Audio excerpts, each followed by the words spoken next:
আসসালামু আলাইকুম। Active education চ্যানেলে সকলকে স্বাগতম।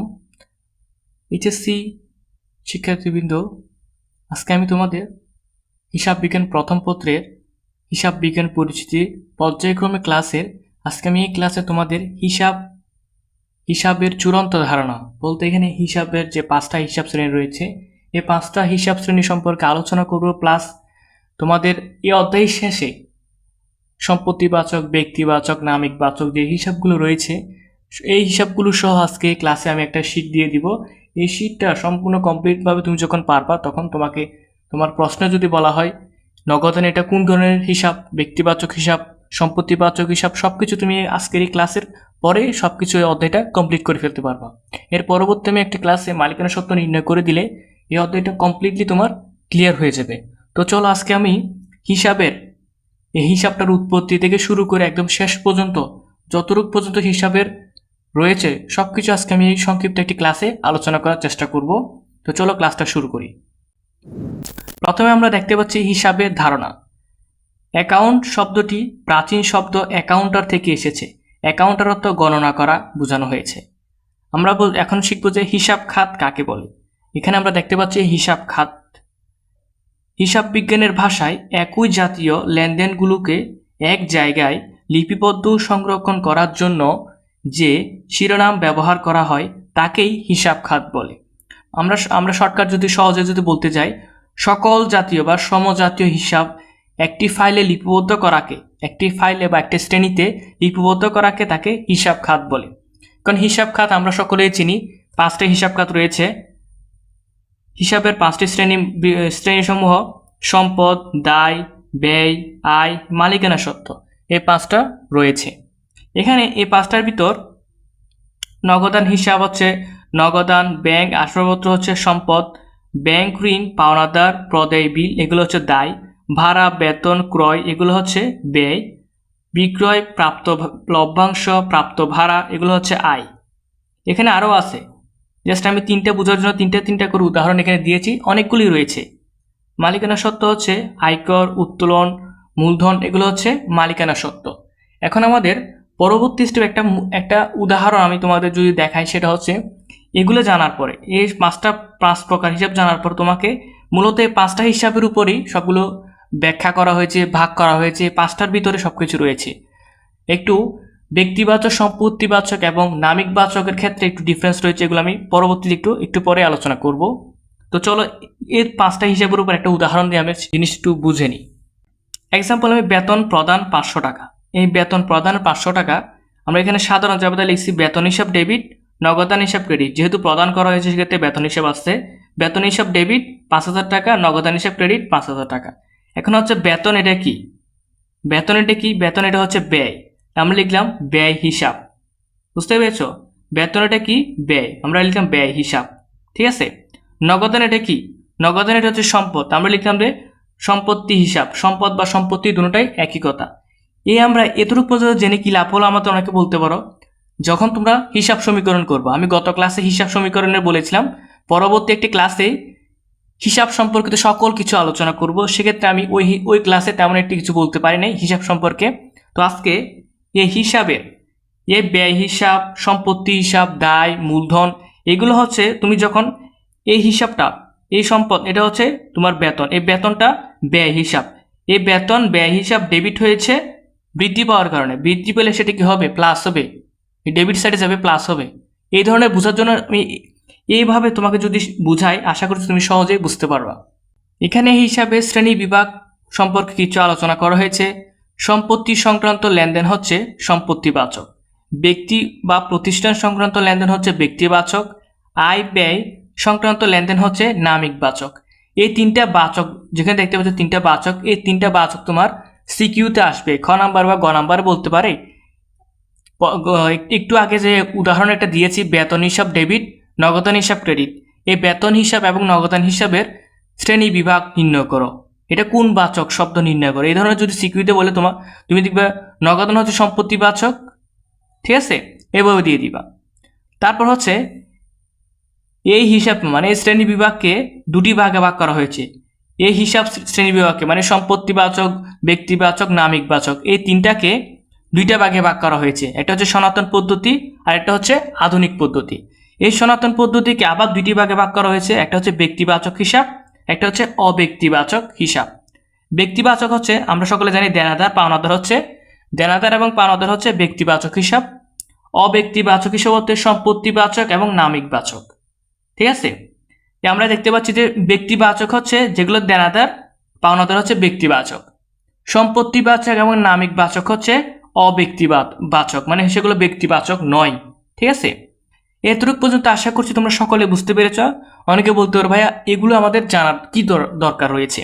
এগুলো জানতে হবে তোমাকে, এই জন্য শর্টকাট কিছু টিপস রয়েছে। শর্টকাট টিপসগুলো কোন জায়গায় লাগে, সেগুলো হচ্ছে তোমার সিকিউতে অনেক সময় লাগে, এমসিকিউতে লাগে।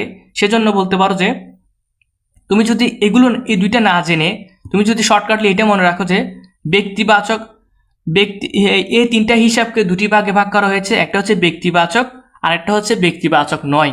কোনটি ব্যক্তিবাচক নয়? সম্পত্তিবাচক এবং নামিকবাচক হচ্ছে ব্যক্তিবাচক নয়, সেজন্য সেটা অব্যক্তিবাচক হিসেবে ধরা হয়। তুমি চাইলে এভাবেও মনে রাখতে পারো। ঠিক আছে, সেটা তোমার সুবিধার্থে তুমি যেভাবে খুশি সেভাবে মনে রাখতে পারবে। আধুনিক পদ্ধতি আর্থিক বিবরণীর ভিত্তিতে সম্পদ, দায়, মালিকানা সত্ত্ব, আয়, ব্যয়, এটা হচ্ছে আর্থিক বিবরণী। আমরা ক্লাস 9-10 যে আর্থিক বিবরণী করেছি, এবং এই প্রথম পত্র হিসাব বিজ্ঞান প্রথম পত্রের নবম অধ্যায় যেটা রয়েছে, ওই নবম অধ্যায়ের আর্থিক বিবরণী অনুযায়ী সম্পদ, দায়, মালিকানা সত্ত্ব এবং আয়, ব্যয়, এই পাঁচটি হিসাব এই আর্থিক বিবরণীতে আলোচনা করা হয়েছে। আর্থিক বিবরণীতে তোমার আলোচনা করা হয় মূলত সম্পদ, দায়, মালিকানা সত্ত্ব। আয়, ব্যয় হচ্ছে আয় বিবরণী। এই অধ্যায়ে আয় বিবরণী নির্ণয় করা হয়। এটা হচ্ছে তেমন একটা ইম্পর্টেন্ট নয়। যদি তোমাদের প্রয়োজন হয় ভাই আমরা আয় বিবরণী সম্পর্কে একটা ক্লাস চাই, তোমরা অবশ্যই বলবা, আমি দেওয়ার চেষ্টা করব। ঠিক আছে, আয় ব্যয় বিবরণী এটা এক্সট্রা একটা মালিকানা সত্ত্ব হিসাব সমীকরণের মতো একটা এক্সট্রা একটা টপিক। এটা হচ্ছে আয় বিবরণী। আর্থিক বিবরণী জাস্ট এটা তুমি জেনে রাখা প্রয়োজন। এই অধ্যায়ে আর্থিক বিবরণী তেমন একটা কাজ নাই। আমি তোমাকে সম্পদ, দায়, মালিকানা সত্ত্ব, আয়, ব্যয় এই পাঁচটা হিসাব খাত কোন কোন জায়গায় আলাদা আলাদাভাবে বলা হয়েছে, কোনটা কোন হিসাবে পড়েছে, সেগুলো কোনটা কোন পদ্ধতিতে পড়েছে সেগুলো দেখানোর জন্য আজকে এই ক্লাসটা আমি তোমাদের সামনে হাজির করেছি। ঠিক আছে, এরপর হচ্ছে হিসাব সমীকরণের ভিত্তিতে। আমরা গত হিসাব সমীকরণের ক্লাসে এই জিনিসটা বলেছিলাম যে হিসাব সমীকরণ A=L+OE, এই ও এর ভিতর ক্যাপিটাল আছে, লাইবিলিটিস আছে, এক্সপেন্স আছে, ড্রয়িং আছে, মানে হচ্ছে মূলধন, দায়, ব্যয়, উত্তোলন। এই চারটা জিনিস রয়েছে তোমার এই মালিকানা সত্ত্বের ভিতর। মালিকানা সত্ত্ব যখন নির্ণয় করবে, মালিকানা সত্ত্বে এই চারটা টপিক এখানে আসবে, এই চারটা টপিক। ঠিক আছে, এই সম্পর্কে তুমি পরবর্তীতে আরো ভালোভাবে জানতে পারবা যখন আমি মালিকানা সত্ত্বের ভিডিও আপলোড করব। স্থায়িত্বের ভিত্তিতে এবং অস্থায়িত্বের ভিত্তিতে। স্থায়িত্বের ভিত্তিতে তোমার সম্পদ, দায়, মালিকানা সত্ত্ব। আমরা যে হিসাব সমীকরণ A=L+OE এটা হচ্ছে স্থায়িত্বের ভিত্তিতে। অস্থায়িত্বের ভিত্তিতে হচ্ছে আয়, ব্যয়, উত্তোলন, এই তিনটা হচ্ছে অস্থায়িত্বের ভিত্তিতে। স্থায়িত্বের মানে সমানভাবে ঠিক আছে, সম্পদ ইকুয়াল দায় প্লাস মালিকানা সত্ত্ব। অস্থায়িত্বের ভিত্তিতে হচ্ছে আয়, ব্যয়, উত্তোলন, এই তিনটা হচ্ছে অস্থায়িত্বের ভিত্তিতে। এর পরবর্তী হচ্ছে প্রদর্শিত উদ্বৃত্তের ভিত্তিতে, মানে ডেবিট ক্রেডিটের ভিত্তিতে কোনটা কিভাবে।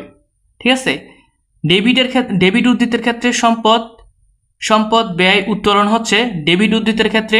ক্রেডিট উদ্বৃত্তের ক্ষেত্রে হচ্ছে দায়, আয়, মালিকানা সত্ত্ব। মানে আমরা বলতে পারি যে ডেবিট উদ্বৃত্তের ক্ষেত্রে সব এবং ক্রেডিট উদ্বৃত্তের ক্ষেত্রে আদম মানে সব মানে হচ্ছে সম্পদ এবং ব্যয় হচ্ছে ডেবিট উদ্ধৃত, আয়, দায়, মালিকানা সত্ত্ব মানে আদম হচ্ছে ক্রেডিট উদ্ধৃত।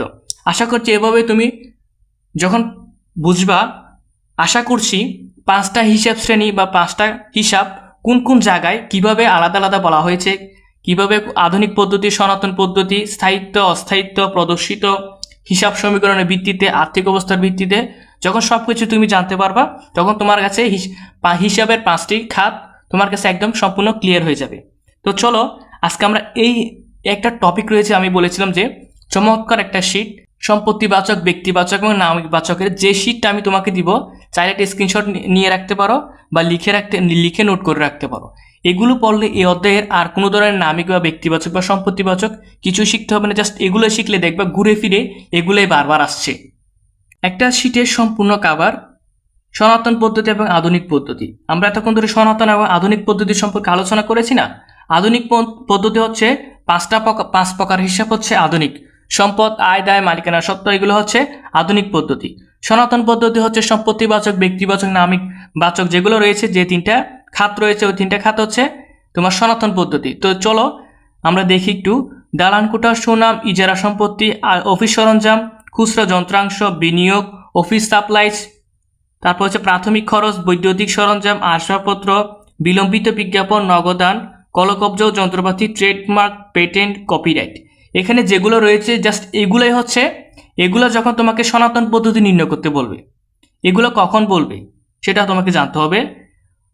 দালান কোঠা সেটা হচ্ছে তোমার সম্পত্তিবাচক, সনাতন পদ্ধতি বলে সম্পত্তিবাচক। যদি আধুনিক পদ্ধতি বলে দালান কোঠা, সুনাম, ইজারা সম্পত্তি, এই সবগুলো তো সম্পদ তুমি অলরেডি জানো। সম্পত্তিবাচক কিভাবে নির্ণয় করবে সেক্ষেত্রে আমি এগুলো জাস্ট এগুলো মনে রাখবো, এগুলো হচ্ছে সম্পত্তিবাচক হিসাব, ঠিক আছে। সম্পত্তিবাচক সম্পদ, ঠিক আছে। সম্পত্তিবাচক হচ্ছে সনাতন পদ্ধতি, সম্পদ হচ্ছে আধুনিক পদ্ধতি। এরপর দেখো এখানে লিখে আছে ব্যক্তিবাচক। ব্যক্তিবাচক তিন প্রকারে, দায়, ব্যক্তিবাচকের ভিতরে আবার তিনটা আলাদা রয়েছে, দায়, সম্পদ, মালিকানা সত্ত্ব। এই তিনটাই আমি আলাদা করে দিয়েছি, তুমি একটা একটা করে দেখতে পাচ্ছ আশা করছি। বকেয়া খরচ, পাওনাদার বা প্রদেয় হিসাব, প্রদেয় বিল, ঋণ, ঋণপত্র, সিয়াম হিসাব। এখানে সিয়াম হিসাব বলতে এই সিয়াম হিসাব যেটা দেখতে পাচ্ছ, এই সিয়াম হিসাব হচ্ছে যে কোনো ব্যক্তিবাচক। সাপোজ তোমার নাম মনে করো করিম, করিম হিসাব। রাকিব থাকলে রাকিব হিসাব, ইমন থাকলে ইমন হিসাব। এগুলো হচ্ছে জাস্ট মানুষের নামে যে হিসাবগুলো হয়ে থাকে, এই মানুষের নামে হিসাবগুলো, ঠিক আছে।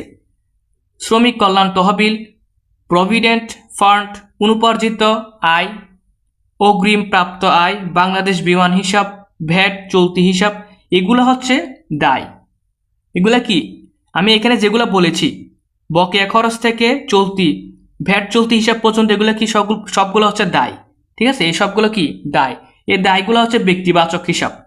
এই সকল দায়গুলো হচ্ছে ব্যক্তিবাচক হিসাব, ঠিক আছে। এগুলো মাথায় রাখবা, দায় পাশে মনে রাখবা, পাশাপাশি এগুলো হচ্ছে ব্যক্তিবাচক হিসাব। তো চলো তারপর এগুলো একটু দেখে আসি আমরা। তারপরে রয়েছে সম্পদবাচক, সম্পদ এবং মালিকানা সত্ত্ব। আমরা আগে পড়েছি দায়, তারপর এখন পড়ব সম্পদ এবং মালিকানা সত্ত্ব। দেনাদার, প্রাপ্য হিসাব, দেনাদার বা প্রাপ্য হিসাব, প্রাপ্য বিল, ব্যাংক হিসাব, প্রাপ্য আয় হিসাব, অগ্রিম ব্যয়, এগুলো হচ্ছে তোমার সম্পদ কিন্তু ব্যক্তিবাচক। এই তিনটাই ব্যক্তিবাচক, 1, 2, 3, এই তিনটা হচ্ছে ব্যক্তিবাচক কিন্তু আলাদা আলাদা রয়েছে। এখানে দায় রয়েছে, সম্পদ রয়েছে, মালিকানা সত্ত্ব রয়েছে। তোমাকে যখন আমি এগুলো সবগুলো একসাথে করে দিতাম, তুমি দায়, সম্পদ, মালিকানা সত্ত্ব এগুলো কিন্তু চিহ্নিত করতে একটু সমস্যা হতো। সেক্ষেত্রে আমি আলাদা করে দিয়েছি তোমার বোঝার সুবিধার্থে, ঠিক আছে। আমি এখন যেগুলো দেখাচ্ছি জাস্ট এগুলোই পড়বা। এই অধ্যায়ের জন্য সম্পত্তিবাচক, ব্যক্তিবাচক এবং নামিকবাচক যেগুলো রয়েছে সম্পূর্ণ ক্লিয়ার হয়ে যাবে, ঠিক আছে। এরপর রয়েছে মূলধন, উত্তোলন, আয়কর, জীবন বীমা, প্রিমিয়াম, সাধারণ সঞ্চিতি, এগুলো হচ্ছে মালিকানা সত্ত্ব। তোমরা সকলেই জানো, যেহেতু তোমরা মালিকানা সত্ত্ব মোটামুটি নির্ণয় করতে জানো। এরপর হচ্ছে ব্যক্তিবাচক হিসাব, মানে মালিকানা সত্ত্ব যেগুলো সেগুলো হচ্ছে ব্যক্তিবাচক। এগুলো হচ্ছে উত্তোলন, মূলধন, আয়কর, জীবন বীমা, প্রিমিয়াম, সাধারণ সঞ্চিতি, এগুলো হচ্ছে ব্যক্তিবাচক হিসাব, ঠিক আছে। এরপর চল আমরা নামিকবাচক হিসাবে কি কি রয়েছে সেগুলো একটু দেখে আসি। বিক্রয়, লভ্যাংশ প্রাপ্তি, আন্তঃফেরত, হিসাব, বাট্টা। এই বাট্টাটা দেখো, বাট্টাকে আমি ব্যয়ও লিখছি আবার আয়ও লিখছি। এই জায়গায় অনেকে প্রশ্ন হতে পারে, এখানে ভাই আপনি লিখছেন আয়, এখানে বাট্টা লিখছেন ব্যয়, এখন সুদও লিখছেন এখানে ব্যয়, এখানে আবার আয়ের ভিতর সুদ লিখে দিচ্ছেন। অনেক সময় প্রাপ্ত বাট্টা, প্রদত্ত বাট্টা, ঠিক আছে। একটা আয় একটা ব্যয়, সেজন্য প্রাপ্ত না কি প্রদত্ত সেটা যেহেতু চিহ্নিত করার অসম্ভব, সেক্ষেত্রে তুমি আয় লিখলেও হবে, ব্যয় লিখলেও হবে, ঠিক আছে। বিজ্ঞাপন এবং সুদ, সুদ অনেক সময় আয় ধরা হয়, কিছু ক্ষেত্রে ব্যয় ধরা হয়। সেক্ষেত্রে আমি আয়ের ভিতরটা লিখেছি, মানে বিক্রয়, লভ্যাংশ প্রাপ্তি, আন্তঃফেরত, হিসাব, বাট্টা, বিজ্ঞাপন, সুদ, এগুলো হচ্ছে আয়, নামিক হিসাব। এগুলা কি নামিক হিসাব। এই নামিক হিসাবটা আবার তিনটা শ্রেণীতে তুমি দেখতে পাচ্ছ। একটা হচ্ছে আয়, একটা ব্যয়, একটা মালিকানা সত্ত্ব, ঠিক আছে। আমরা ব্যক্তিবাচক কি কি শিখেছি, ব্যক্তিবাচকও তিনটা শ্রেণীতে ছিল, সেটা হচ্ছে দায়, সম্পদ, মালিকানা সত্ত্ব। কিন্তু নামিক হিসাবে সনাতন পদ্ধতির নামিকে রয়েছে তোমার নামিক বাচক, আর কি আমরা বাচক লিখি নাই, পাশাপাশি নামিক বাচক, সম্পত্তিবাচক, ব্যক্তিবাচক, আয়, ব্যয়, মালিকানা সত্ত্ব।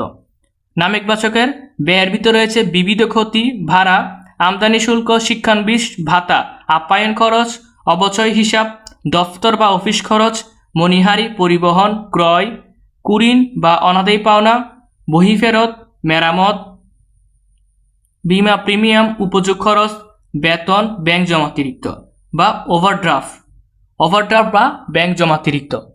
এগুলো হচ্ছে তোমার ব্যয়। কোন ব্যয়, কি ধরনের ব্যয়? এগুলো নামিক বাচক ব্যয়, মাথায় রাখবা। উত্তোলনের সুদ এবং মালিকানা সত্ত্ব। এই মালিকানা সত্ত্ব কোন হিসাব? সেটা হচ্ছে মালিকানা সত্ত্ব হিসাব, সম্পত্তিবাচক নয়, এটা হচ্ছে নামিক বাচক। ঠিক আছে, আশা করছি আমি এটা তুমি একটি স্ক্রিনশট নিয়ে রাখতে পারো। এর পরবর্তীটা আমি দেখাচ্ছি, দেখো।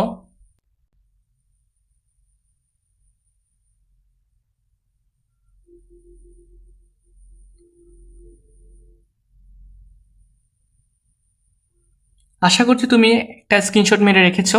এই শীটটা যখন তুমি পারবা, এই শীটের সব কিছু যখন তুমি সম্পত্তিবাচক, ব্যক্তিবাচক, নামিকবাচক, সম্পদ, দায়, মালিকানা সত্ত্ব, ব্যয়, আয় সব কিছু তুমি যখন তিনটা শ্রেণীতে, পাঁচটা হিসাবকে যখন তিনটা শ্রেণীতে তুমি আলাদা করতে পারবা, পাঁচটা হিসাব শ্রেণী মানে আধুনিক হিসাব পদ্ধতিতে যে পাঁচটা হিসাব শ্রেণীর সম্পদ, আয়, ব্যয়, মালিকানা সত্ত্ব যে পাঁচটা রয়েছে, এই পাঁচটাগুলোকে যখন তুমি সম্পত্তিবাচক, ব্যক্তিবাচক এবং নামিকবাচকে তিনটার ভিতর অন্তর্ভুক্ত করতে পারবা, তখন তুমি ইজিলি সম্পত্তি, আধুনিক পদ্ধতি এবং সনাতন পদ্ধতি সম্পূর্ণভাবে ক্লিয়ার রাখতে পারবা। এই শীটটা যখন তুমি পারবা তখন তুমি 4 নম্বর তোমার হাতে রাখতে পারবা। ঠিক আছে, আশা করছি আমি তোমাকে কি কি বোঝাতে চাইছি সেগুলো বুঝতে পেরেছো। এবং আজকে আমি হিসাবের প্রকারভেদ সম্পর্কে আলোচনা করেছি। পাঁচটা হিসাব শ্রেণী রয়েছে: আর্থিক বিবরণী ভিত্তিতে, হিসাব সমীকরণ পদ্ধতির ভিত্তিতে এবং অস্থায়ী এবং স্থায়ী ভিত্তিতে, প্রদর্শিত ভিত্তিতে সবকিছু আলোচনা করেছি এবং কোনটা কোন স্থানে রয়েছে সবকিছু আমি তোমাকে দেখিয়ে দিয়েছি। আশা করছি এগুলো যখন পারবে তুমি সবকিছু কমপ্লিট করতে পারবা। তো আজকে পর্যন্ত ভালো থেকো, সুস্থ থাকো এবং পরবর্তী একটি ভিডিওতে মালিকানা সত্ত্ব নির্ণয় করব। মালিকানা সত্ত্ব নির্ণয় করার সাথে সাথে আমি বোর্ড কোয়েশ্চেনে চলে যাব। বোর্ড কোয়েশ্চেন, এই অধ্যায়ের মোস্ট ইম্পর্টেন্ট বোর্ড কোয়েশ্চেনগুলো স্টেপ বাই স্টেপ আমি তোমাকে সমাধান করে দিব। আমি এতদিন পর্যন্ত যা কিছু করেছি সেগুলো সৃজনশীল ভিতরে আদৌ আছে কিনা সেগুলো তোমাকে দেখানোর জন্য আমি প্রত্যেকটি মোস্ট ইম্পর্টেন্ট যে সৃজনশীলগুলো রয়েছে সেগুলো আলোচনা করব। ভালো থেকো, সুস্থ থাকো, আল্লাহ হাফেজ।